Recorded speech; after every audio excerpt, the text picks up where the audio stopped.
Pemirsa, 1,5 tahun sudah jaminan kesehatan nasional berjalan untuk kemudian berguna bagi masyarakat Indonesia. Berbagai macam isu menerpa, termasuk juga yang terakhir masalah dengan Majelis Ulama Indonesia, tapi toh JKN tetap berjalan. Kita akan membahasnya. Di sini sudah ada Sekjen dari Kementerian Kesehatan, Dr. Untung Suseno Sutajo MKes. Apa kabar Pak Untung? Baik, Ini kemarin berkaitan dengan isu yang menerpa, kemudian ada dari Majelis Ulama Indonesia juga fatwa haram dan sebagainya. Pak Jokowi kemudian dengan keras menyatakan ini harus ada diskusi. 4 Agustus kemarin sudah diadakan ya, Pak Untung ya. Kementerian Kesehatan, kemudian MUI, DJSN, BPJS, dan OJK. Duduk bersama. Duduk bersama. Apa yang dihasilkan Pak Untung? Ada 3 poin yang dihasilkan dari pertemuan ini, yaitu pertama bahwa akan ada pembicaraan lebih lanjut, diskusi lebih lanjut, akan dibentuk tim bersama-sama antara semua pihak tadi, kemudian membicarakan apa yang merupakan rekomendasi dari MUI itu. Yang kedua, disepakati bahwa memang dalam itijah atau rekomendasi MUI itu tidak ada kata-kata haram. Jadi memang itu yang ada tidak sesuai dengan syariat, tapi dalam pernyataannya bersama itu dinyatakan tidak ada kosakata haram. Yang ketiga, malah mendorong agar peserta JKN tetap mendaftar menggunakan JKN sesuai dengan ketentuan yang berlaku. Jadi jangan meninggalkan, karena ini kan masih kita bicarakan untuk membentuk yang lebih baik lagi. Tapi dengan adanya isu ini, Pak Untung sendiri melihat ada keresahan di masyarakat? Ya memang kalau kita lihat di media sosial timbul banyak pertanyaan di masyarakat dan didiskusikan, dan saya rasa banyak juga di TV juga ditayangkan ya diskusi-diskusi itu, dan ya yang kita takutkan tidak dimaafkan, ternyata ya sampai sekarang kita belum melihat itu. Jadi masih banyak yang menggunakan JKN, walaupun saya nggak punya angka yang pasti ya, cuman rumah sakit masih penuh juga ya, masih banyak didatangi dan yang sakit masih berobat ya. Oke.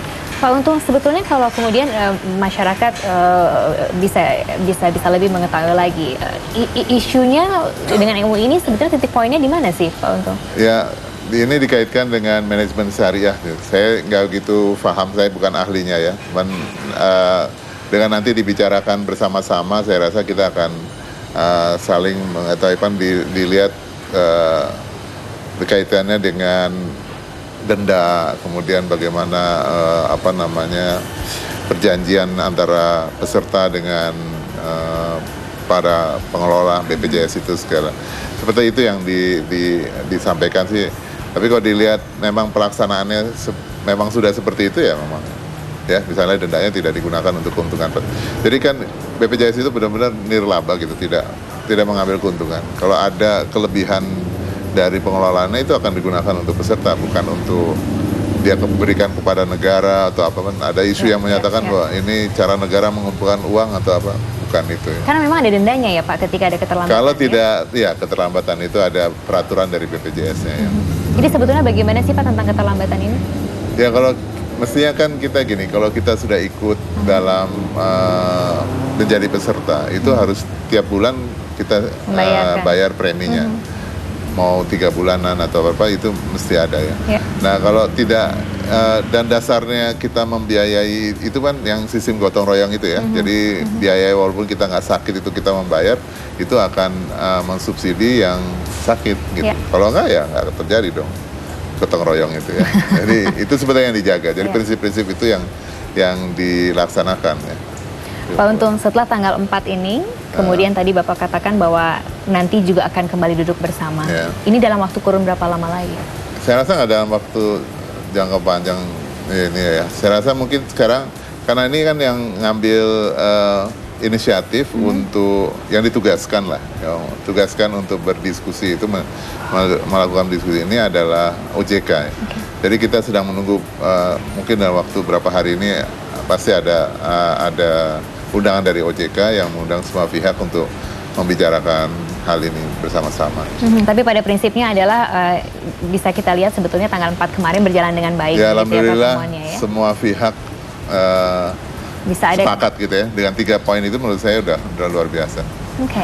Pak Untung, 1,5 tahun berjalan, ini kan terpaan isunya sebetulnya ada banyak. Ini yang terakhir adalah MUI, tapi kan ada kemudian banyak klaim juga sebetulnya, banyak juga keluhan-keluhan dari masyarakat. Sampai sejauh ini, bagaimana Kementerian Kesehatan bisa melalui itu semua, menanganinya seperti apa? Ya, kalau kita lihat dari kinerjanya sebetulnya kan udah jutaan orang yang ditolong ya, yang sudah mendapatkan bantuan dari BPJS ini. Jadi maksudnya dengan adanya JKN ini, saya yakin resiko finansial akibat sakit itu banyak yang tidak mengalaminya. Jadi mestinya kan orang sakit dia mesti bayar mahal kalau berobat ya. Tapi para peserta ini dia terlindungi karena ada JKN. Jadi itu aja udah lumayan banyak ya. Kalau kita lihat angka-angkanya lumayan besar, udah hampir 21 juta orang yang ke rumah sakit ya. Kalau di pelayanan dasar malah ada ini muncul 61. Pak, data-datanya. Ada 61 juta yang dirawat jalan di RJTP rawat jalan tingkat primer, oke. Kemudian kasus rawat inap di tingkat primer ini yang bangsanya melahirkan ya, kemudian dirawat di puskesmas dengan perawatan itu ada 511.000. Kalau kunjungan ke rawat jalan tingkat lanjut itu adalah rujukan di rumah sakit itu 21 juta. Yang dirawat itu 4,2 juta. Jadi cukup besar ya. Tapi sekarang tingkat primer juga sudah tinggi ya Pak dibandingkan dengan tingkat lanjut ya. Memang harapan kita tingkat primer harus lebih banyak. Karena kalau semuanya pergi ke tingkat lanjutan, waduh mahal sekali. Dan memang sudah ada alurnya, begitu ya Pak. Nanti kita bahas lebih lanjut ya. Kita harapkan mereka lebih baik ke arah pencegahan dan ditangani di situ ya. Jangan sampai dia lanjut mesti berobat rujukan. Kami akan kembali sesaat lagi.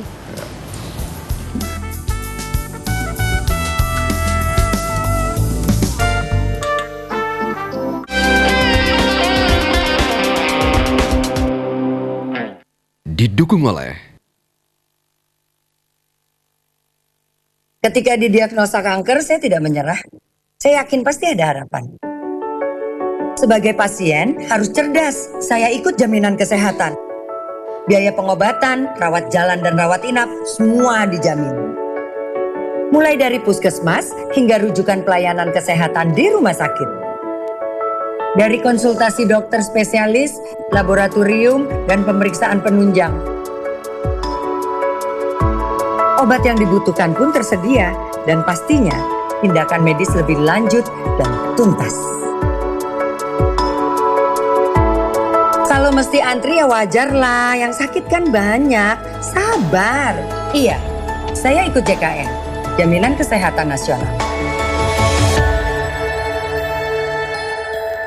Jangan bingung, JKN itu nama programnya, BPJS Kesehatan penyelenggaranya, dan KIS itu kartu pesertanya.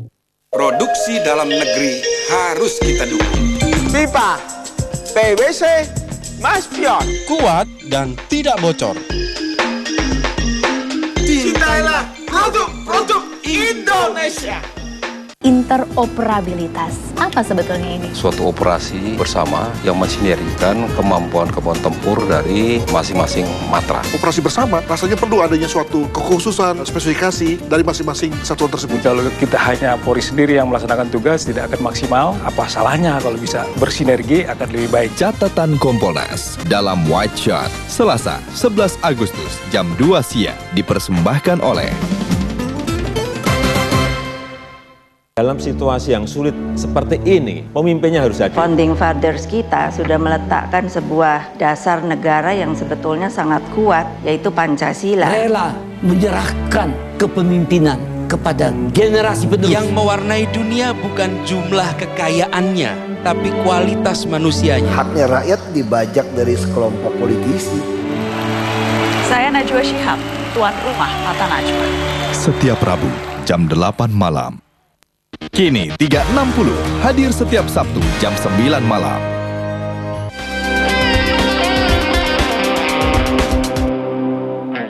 Didukung oleh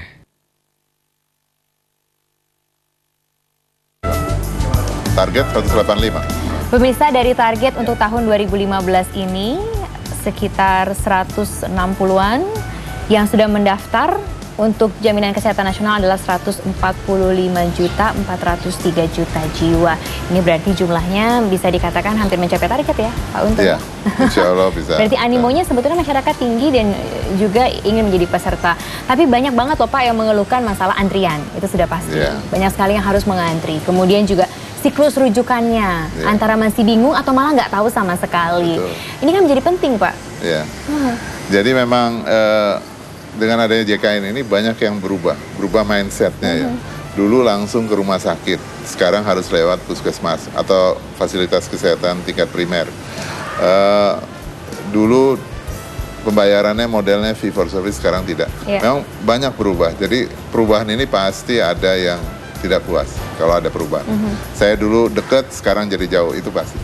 Tapi kalau kita lihat dari surveinya yang hasil sudah dilakukan survei kepuasan pelanggan itu di JKN yang dilakukan oleh pihak ketiga, lumayan loh, awareness saja, jadi mereka tahu itu ada programnya, itu udah 95%. Jadi mereka tahu paham. mengenai JKN ini ada 95%. Kepuasan pelanggan ya masih 81%, padahal targetnya itu kan 75%, tapi udah melebihi, jadi orang puas lah. Kemudian indeks kualitas layanan fasilitas kesehatan 78%. Ini yang tadi mungkin kalau rumah sakit yang besar pastinya crowded ya, itu pasti ada. Karena orang pinginnya maksa harus ke situ. Padahal udah dibagi-bagi. Sekarang lagi diupayakan supaya dibagi dan kita juga ingin membuat rumah sakit yang unggulan juga. Jadi jangan semua orang ke Jakarta loh gitu. Jadi nanti Kemkes sekarang lagi membentuk satu sistem rujukan yang lebih bagus lagi sekarang. Misalnya dengan kita menentukan sekarang ada 14 rumah sakit nasional yang kita akan perkuat. Itu di mana saja Pak, selain Jakarta? Ya, di seluruh Indonesia. Jadi sekarang bukan hanya RSCM, kalau sekarang kan hanya RSCM aja. Jadi nanti ada di Medan ada, di Papua ada tuh, di DOP 2 itu akan ditingkatkan supaya jadi nasional. Kemudian di Makassar, pokoknya dia menangani 2 atau 3 provinsi ya. Sehingga nggak usah jauh-jauh ke sini. Ya, dilihat juga flight-nya bisa nggak, jadi rujukan lewat udara mungkin bisa. Berikutnya ada rujukan lagi sistem regional, jadi antara beberapa kabupaten itu ada lagi supaya dia jangan jauh-jauh harus ke ibu kota atau ke ibu kota provinsi atau ke provinsi lain. Jadi itu juga mendekatkan juga tadi ya Pak ya? Itu 110 rumah sakit yang kita perbaiki. Dan yang lain-lain rumah sakit tetap kita perbaiki lah. Mudah-mudahan insya Allah kalau dalam waktu 3-4 tahun ini bisa semuanya. 3-4 tahun ini masyarakat Indonesia pasti bisa menikmati 3-4 tahun insya Allah ini. Kalau semua berjalan dengan baik. Pak Untung, tapi kan pelayanan primer yang pertama kali kan sebelum rumah sakit adalah kemudian puskesmas. Ya tidak, puskesmas, klinik juga. Klinik juga. Nah, berarti peningkatan di sistem pelayanan dasar itu menjadi penting juga kan Pak Untung? Iya, sendi yang paling kuat untuk JKN itu kita memang fokus kepada pelayanan primer. Karena dia yang bisa membuat pencegahan, ya, meningkatkan kesehatan itu ada di situ. Jadi, berarti kemudian apa yang sudah dilakukan? Kalau tadi kita lihat indeks dari pelayanan kualitasnya sudah dikatakan dari 70%, targetnya tetap 78% kepuasannya. Berarti apa saja yang sudah dilakukan selama ini Pak? Pertama kita ini ya, memperkuat puskesmas atau pelayanan tingkat primer itu. Dengan cara apa? Kita pertama ya tenaganya kita lengkapi. Kita lengkapi yang tadinya kurang, kita coba dengan ada yang Nusantara Sehat tuh menempatkan secara tim di puskesmas daerah terpencil supaya mereka ada. Yang kedua kita juga sadar bahwa puskesmas itu jangan ditangani sama ya yang tenaganya cuma segitu aja kemampuannya, yang harus kayak spesialis gitu. Sudah ada itu Pak? Jadi kita sekarang lagi bangun yang namanya dokter layanan primer. Itu adalah spesialis di bidang pelayanan primer. Jadi nanti dia perlakuannya sama dengan spesialis. Jangan kayak sekarang nih ada dokter umum di bawahnya spesialis. Jadi dia merujuk. Tapi sehingga dia bisa menangani hampir semua kebutuhan pelayanan di tingkat primer. Ini lagi dibentuk. Mudah-mudahan 2 tahun ini kita udah mulai dengan pendidikannya ya. Mudah-mudahan ya dalam waktu tidak lama lagi udah mulai ada lah. Ya. Tapi yang pasti kan sebenarnya masyarakat juga mau ke tingkat primer ini kan, karena kan sekarang kan yang ada di benak masyarakat kan mereka biasanya langsung menuju ke spesialis dan sebagainya. Semoga bisa semakin kita tingkatkan puskesmas sekarang. Jadi jangan kelihatan puskesmas kumuh ya. Orang lihatnya kan puskesmas, waduh dari kayu apa kotor apa segala. Identiknya ya Pak ya, tanda kutip kita sekarang bikin lebih kita bikin infrastrukturnya lebih cantik lah ya. Jadi orang pengen lihat, ini puskesmas bersih, baik, tenaganya lengkap, itu kita perkuat sekarang. Dan pelayanannya insya Allah dengan anggaran yang diberikan ke kita, ya kita akan salurkan ke puskesmas. Untuk peningkatan puskesmas tahun depan cukup besar. Oke, Pak Untung selama 1,5 tahun ini kemudian melayani masyarakat, penyakit apa saja sih yang sebetulnya paling didominasi untuk klaim dari Jaminan Kesehatan Nasional? Memang banyak sih ya, hampir semua penyakit ditangani. Cuman yang kita lihat yang sangat menyolok adalah penyakit tidak menular. Jadi yang disebabkan oleh gaya hidup ya. Jadi misalnya jantung itu dia pasiennya dikit, nggak 1,5% lah dari seluruh penduduk. Tapi dia nyedot biaya untuk penanganannya paling besar. Jadi bayangkan aja dia cuma sedikit tapi menggunakan dana yang paling besar. Nah ini yang kita mesti cegah. Dan itu kan sebetulnya ya karena gaya hidup kita ya. Makan tidak teratur, kerja tidak teratur. Ini menarik karena berkaitan dengan gaya hidup, ada pernyataannya Pak Untung juga di media, saya kutip di bulan Mei tahun ini. Ternyata dana JKN sepertiganya dari total 19T itu dibayarkan penyakit yang berhubungan dengan rokok. Ini termasuk ke sana juga Pak Untung? Iya, rokok dan gaya hidup lain ya. Semuanya ya termasuk ya makanan tidak yang tidak sehat ya, tidak sehat, jangan higienis sih ya, urusan ada juga, cuman tidak sehat ya, banyak kolesterol gitu ya, gitu ya. Kita lihatnya fast food kita laku banget dan itu saya tidak bilang tidak enak justru, cuman ya berbahaya untuk kita.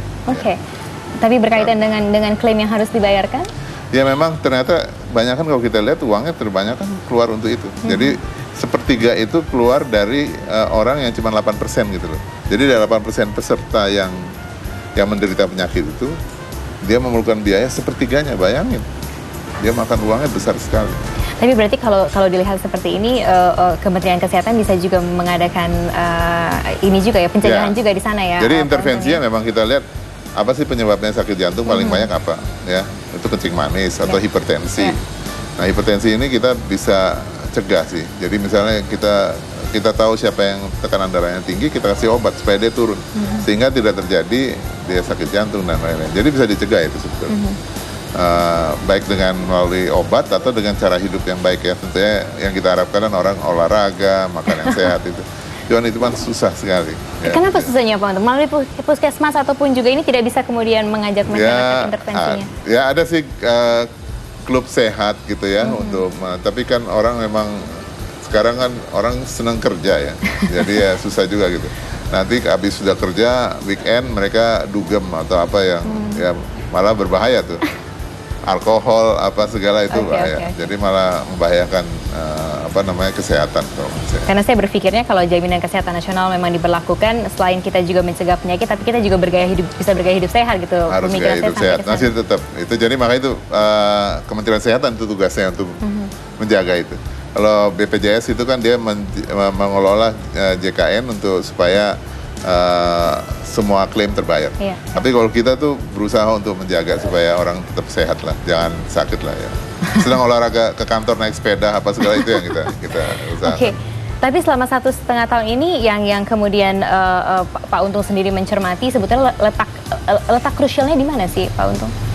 Maksudnya dalam artian juga kan kalau dikatakan bahwa masih ada juga banyak keluhan dan sebagainya, letaknya di mana sih sebetulnya? Ya memang kan ini ada proseduralnya ya, semua ada proseduralnya. Jadi kadang-kadang belum tersosialisasi dengan baik bahwa kalau kita nggak ngikutin proseduralnya tidak dilayani. Jadi misalnya kayak kalau dulu kita sakit, kita ke rumah sakit, kalau nggak diterima di poliklinik nggak ada rujukan, kita ke UGD aja langsung pasti diterima. Sekarang nggak bisa, dia mesti benar-benar gawat darurat baru diterima gitu, kayak seperti itulah hal. Jadi dia mesti ikutin alurnya yang benar gitu ya, nggak bisa. Nah itu pasti ngomel kan, wah saya udah capek-capek datang ke sini apa. Nah kita naik, kenapa datangnya sore, kenapa nggak datangnya pagi, kenapa nggak datangnya ke puskesmas dulu. Nah itu yang pasti kalau udah kayak gitu jadinya ya diskusinya jadi tambah banyak. Dan itu sebetulnya hak masyarakat untuk tahu alur itu ya, ya Pak? Mestinya dipelajari benar. Jadi memang tahu, memang nggak mungkin karena ini kan semua ini kan uangnya cuma segitu ya, mesti dikendalikan benar, nggak bisa ayo kita habiskan, habis-habisnya nggak bisa. Itu kan cuma segitu. Sedangkan yang sakit pasti jauh banyak dan kita tahu sekarang tadi saya sampaikan juga bahwa penyakit tidak menular itu mahal. Jadi pasti kalau udah mulai kena ke situ juga bisa berkuras semua dana yang udah dikumpulkan. Baik, nanti kita akan ngobrol-ngobrol lebih lanjut. Kalau Anda ada pertanyaan, bisa langsung ke Halo Kementerian Kesehatan, Halo Kemkes, di kode area kemudian 1500567, ataupun juga melalui Twitter silahkan ke @puskomdepkes, ataupun ke Facebooknya di sehat_negeri. Kami akan segera kembali.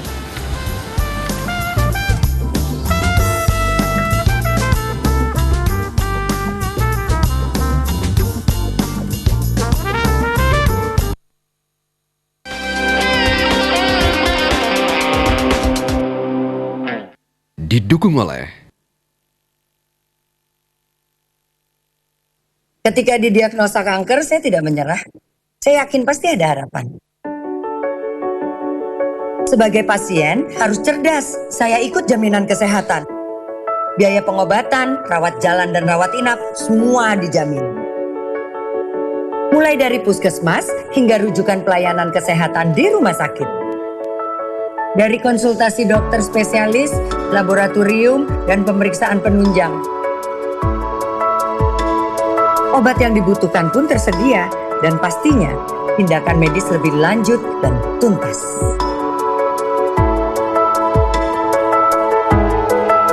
Kalau mesti antri ya wajar lah, yang sakit kan banyak. Sabar. Iya, saya ikut JKN, Jaminan Kesehatan Nasional.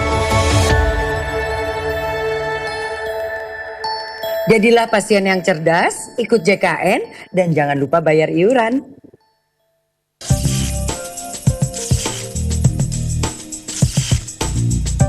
Menggunakan air condition Uchida, Ruangan menjadi dingin dan sejuk. cintailah produk-produk Indonesia. Anti Moherbal, anti masuk angin. Jangan tunggu masuk angin, minum Anti Moherbal. Masuk angin, no. Masuk angin, no. Dari Papros. Mereka menunggu sosok yang bisa diteladani, seseorang yang hadir di keseharian, berjiwa besar dengan visi jauh ke depan. Mereka menanti seseorang yang siap berkorban dan mampu menyalakan harapan. Mereka menginginkan pemimpin yang tidak dijajah kepentingan pribadi ketika negara memanggil untuk berbakti. Mereka siap menyambut ajang pencarian pemimpin daerah serentak dan terbesar sepanjang sejarah, Pilkada Serentak 2015, mencari negarawan di Metro TV. Mata Najwa, setiap Rabu jam 8 malam.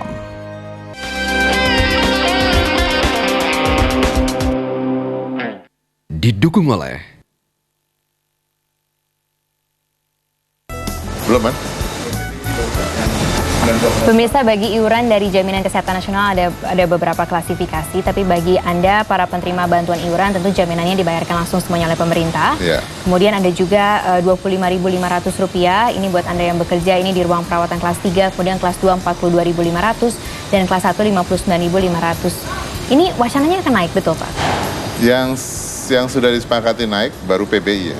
Kita belum bicarakan. Penerima bantuan iuran ya? Ya, penerima bantuan iuran itu naik. Dari berapa menjadi berapa, Pak? Sekarang memang dari 19.255 jadi 23.000. Ini masih tahap pertama yang disepakati. Kita belum tahu, ini kan anggaran tahun 2016 belum ditetapkan ya. Nanti setelah Pak Presiden menetapkan tahun nanti bulan 16 Agustus baru kita tahu berapa alokasinya. Oke. Tapi kira-kira segitu, tapi saya belum tahu secara resmi berapa akan naik. Jadi ditegaskan bahwa tidak ada yang naik kecuali dari pembayaran atau penerima bantuan iuran yang kemudian dikategorikan mereka yang tidak mampu, tanda kutipnya ya. Ya, yang tidak mampu, yang dibiayai oleh pemerintah yang naik. Ya. Karena itu kan beda dengan yang ada sekarang ya. Pak Untung, mungkin menjadi pertanyaan juga bagi banyak pemirsa, kenapa kemudian saya harus dimintai iuran? Kenapa kemudian tidak pemerintah menggratiskan saja semuanya, baik saya penerima bantuan iuran maupun juga saya yang bekerja? Saya rasa ini kan bukan suatu sistem yang hanya ada di Indonesia, tapi di seluruh dunia menggunakan hal yang sama, ya. Cuman memang kita mesti sadari yang bayar pajak kita tuh berapa juta sih? Cuman 15 juta dari 200 sekian juta. Jadi memang untuk masukkan itu ke dalam pajak itu tidak mungkin. Jadi maka itu dilakukan iuran. Iuran itu didasarkan pada penghasilan yang dulu ikut Askes dan Jam Sostek, ya. Kemudian yang lain didasarkan pada mandiri itu yang tadi yang disampaikan 22.500 ya. Nah kalau yang tidak mampu itu tanggung jawab pemerintah, itu yang PBI, itu yang diberikan. Nah, ini memang dikumpulkan semuanya menjadi satu, kemudian dikelola, kemudian dicarilah kendali biaya yang baik dan kendali mutu pelayanan yang baik, sehingga itu yang diberikan kepada masyarakat gitu, mendapatkan pelayanan yang terbaik untuk di sana. Kenapa mesti cara kayak gini? Kalau kita pajak itu udah pengalaman banyak negara itu jadi moral hazard ya. Karena dia nggak merasa dia bertanggung jawab. Okay. Kan juga bukan hanya sakit diobatin, tapi juga tadi sampaikan kan mesti juga dia menjaga dirinya, jangan sampai dia sakit. Dia harus juga jaga kesehatan. Jadi dikasih tahu dalam mendapatkan skim ini, kamu juga harus jaga kesehatan loh. Kalau enggak, kita nggak akan biayai. Kan ada juga sistem asuransi yang seperti itu. Tapi ya memang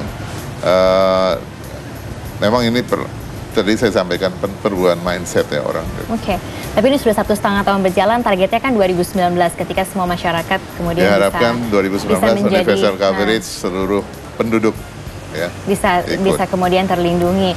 Nah, untuk berjalannya ini di tengah segala isu untuk kemudian bisa berjalan, apa himbauan dari Pak Untung untuk masyarakat? Ya, sebetulnya ikut aja mulai. Jadi jangan ikut kalau udah sakit, tapi ikut waktu sehat. Karena kontribusinya akan sangat bermanfaat untuk membangun pembiayaan yang lebih baik ya, sehingga resiko finansial itu bisa dikurangi. Terus jangan berhenti kalau udah sembuh juga, tapi terus ya. Jadi pertama semua keluarga harus ikut. Setelah itu jangan hanya waktu sakit, hanya si sakit aja yang diobat, yang bayar. Sehat dan semuanya sehat juga ikut, harus ikut, karena ini gotong royong Pak, intinya.